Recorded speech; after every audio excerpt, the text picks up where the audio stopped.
Jansangram news, बातमीची सत्यता हीच आमची ओळख।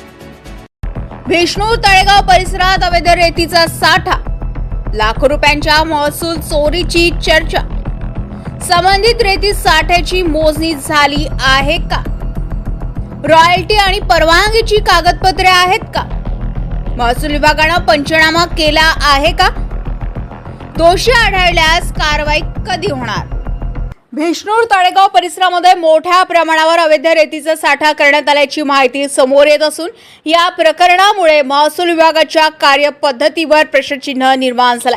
स्थानिकांकडून मिळालेल्या माहितीनुसार हा रेतीचा साठा बाबरे यांच्याशी संबंधित असल्याची चर्चा परिसरात रंगू लागली आहे। मिळालेल्या माहितीनुसार संबंधित ठिकाणी मोठ्या प्रमाणात रेतीचा साठा करण्यात आला असून त्यासाठी आवश्यक परवानग्या व रॉयल्टीची कागदपत्रे आहेत की नाही याबाबत संभ्रम निर्माण झालाय।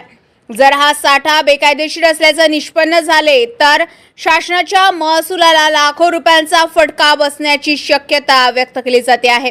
विशेष म्हणजे एवढा मोठा रेतीचा साठा उघड्यावर असताना महसूल विभाग, खनिकर्म विभाग आणि स्थानिक प्रशासनाचे याकडे दुर्लक्ष कसे झाले असा सवाल नागरिक उपस्थित करत आहेत।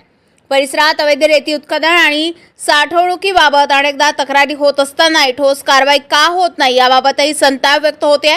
या प्रकरणाची सखोल चौकशी करून सत्य समोर आणावे आणि शासनाचा महसूल बुडवणाऱ्यांवर कठोर कारवाई करावी अशी मागणी नागरिकांकडून होत आहे। Jansangram news, RV.